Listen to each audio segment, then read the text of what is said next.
Hi, my name is Kersten Kimura. Welcome to the Balanced Vibes podcast. If you're ready to quit the black and white approach to health and fitness, this is the podcast for you. There's no room for extremes and all or nothing thinking. We are here to talk about real health, sustainable diet and fitness, positive psychology, and spiritual growth, helping you become your own biggest superfan. Welcome to the show.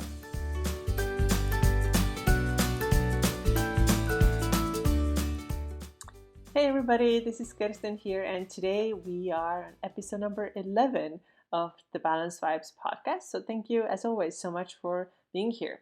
So last week we talked about change, and I shared with you a couple of changes that are happening for me in my business right now, why I have changed my approach to fitness, why I'm doing some things differently from how I did them before, and so on. And today we're continuing on the topic of change, but we're going to talk about body change and what to do when your body is changing in a direction that is not what you want, right? In other words, you're gaining weight, because everybody gets really excited when they're losing weight, when they're losing fat, but nobody wants to gain weight. And it's understandable, it usually doesn't make us, feel good in a way that we think that we have to be skinnier, although it may actually make us feel better physiologically.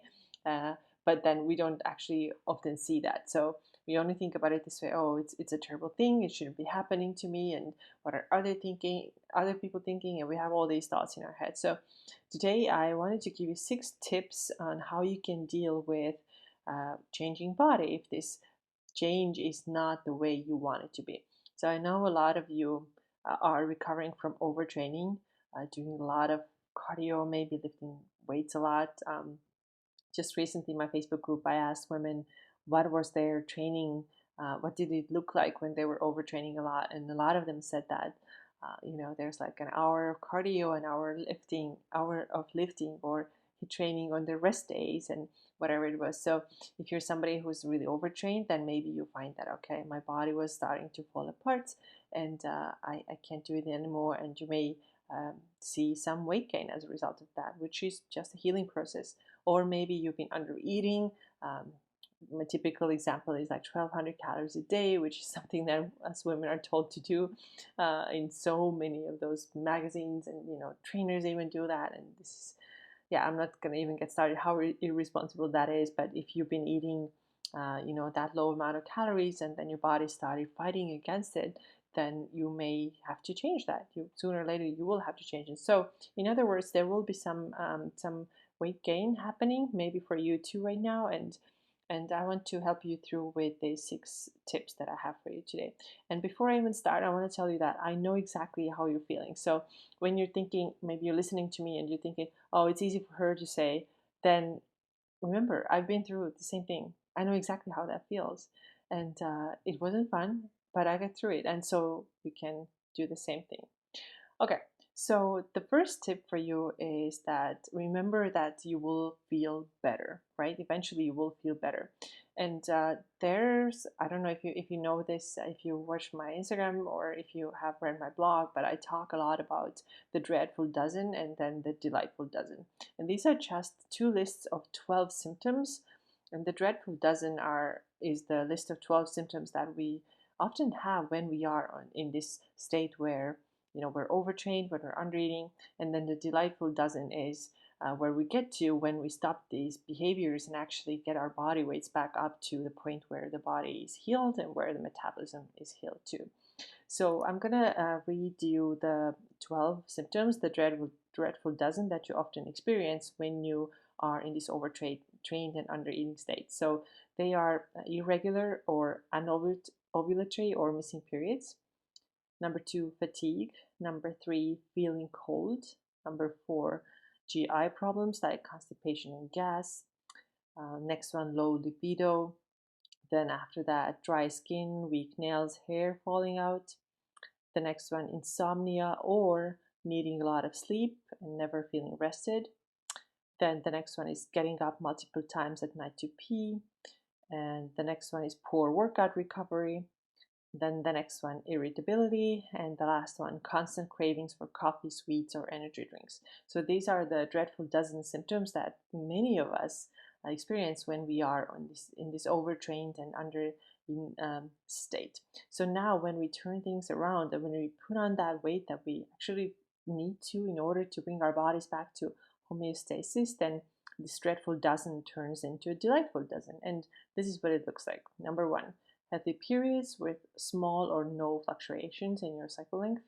Number two, good energy most of the time. Number three, feeling warm, especially in your hands and feet. Number four, at least one bowel movement a day. Number five, healthy libido. Number six, healthy skin, nails, and hair. Number seven, good sleep. Number eight, waking up rested. Number nine, getting up max once per night to pee or not get up at all. Number 10, good workout recovery. And number 11, generally good mood. And number 12, healthy appetite and cravings don't feel out of control. So remember, my first tip for you was remember that you're going to feel better. And this is exactly what's going to happen. Your dreadful dozen is going to turn into delightful dozen. So, it's not to say that you will never ever feel the symptoms from the dreadful dozen list when you are weight restored and when you're feeling better, but most of the time you are feeling the delightful dozen, so you're feeling good in general. Of course we all have better and worse days, but in general you're feeling good. So my first tip for you is that remember, you're going to feel better physically and mentally.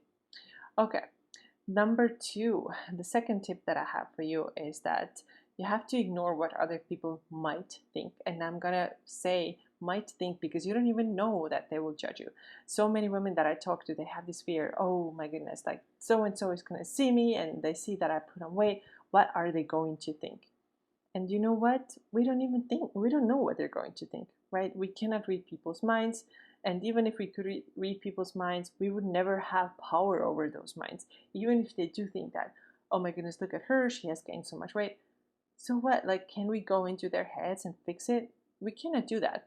And you know what? Even if we lost weight, there are people who have their own opinions. You know the saying that people that opinions are like buttholes, everybody has one. Well, that's exactly the truth.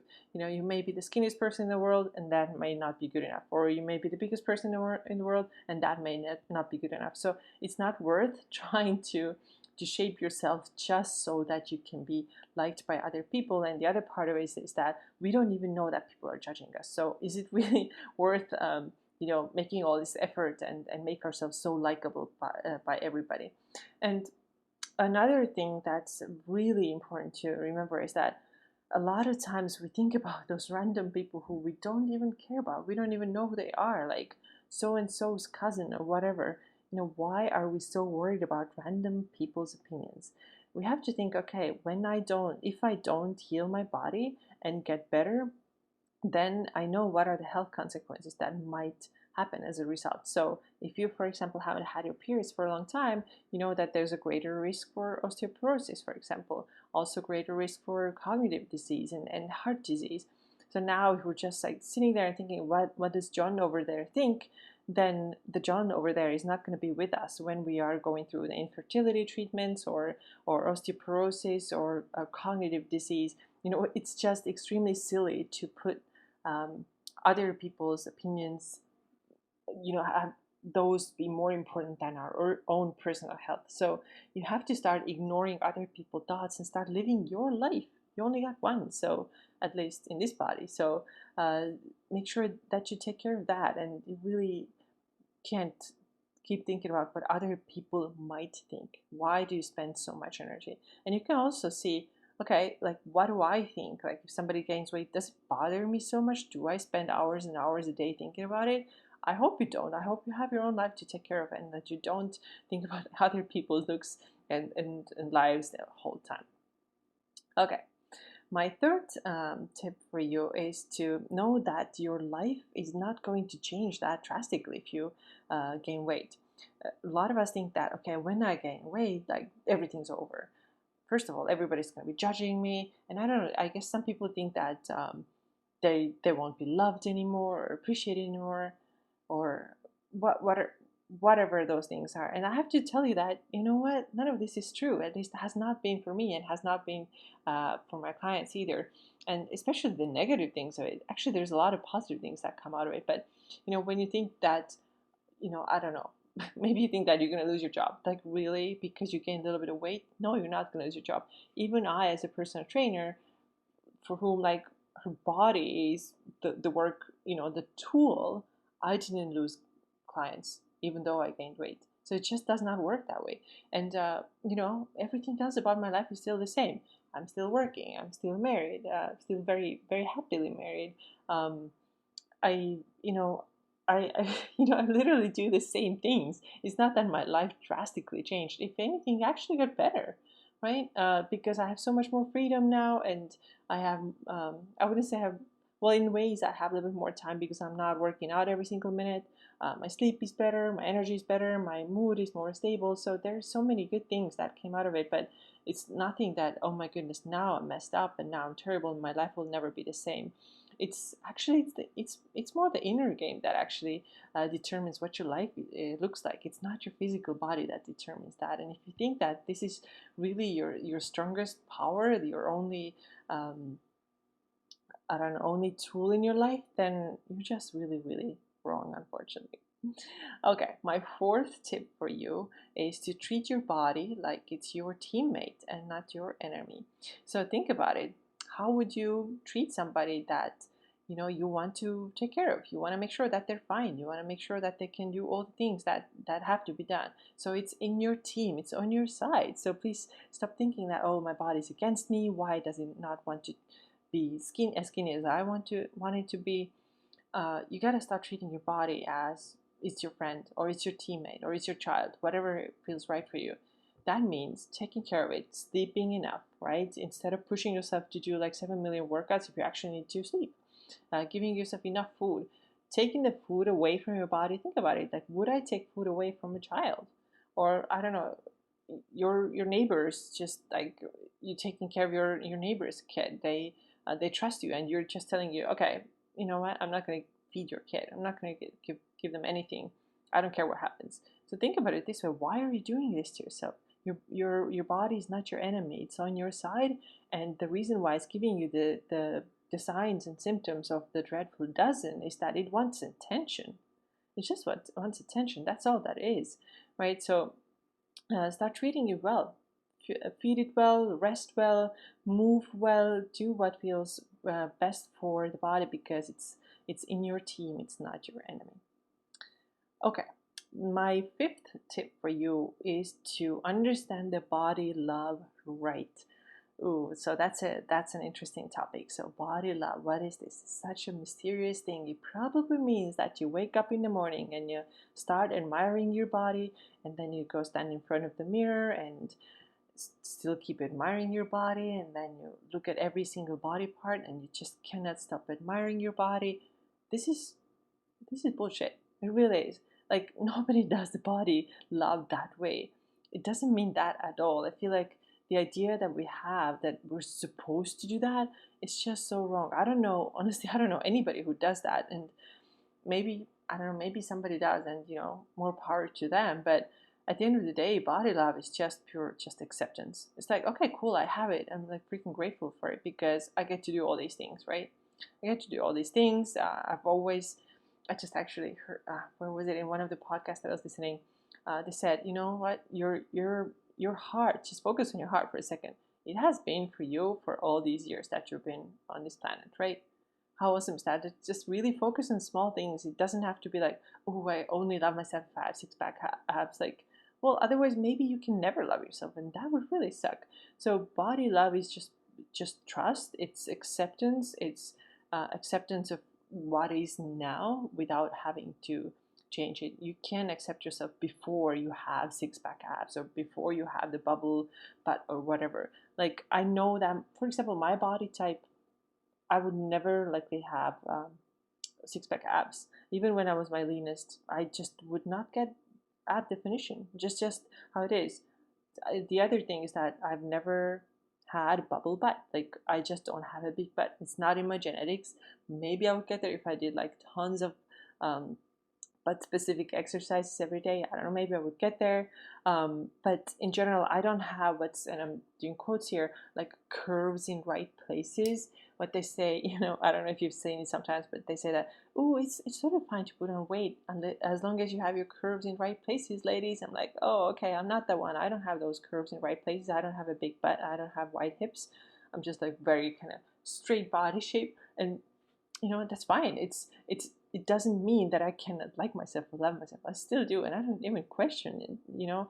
It's the body love is not that this one thing that you kind of magically arrive to one day and then you just keep admiring yourself every minute of your waking hour, just like I described. It's just not how it happens. So if you have this idea that this is what it should look like, and maybe you've been beating yourself up because this is not how you feel about your body, you're fine.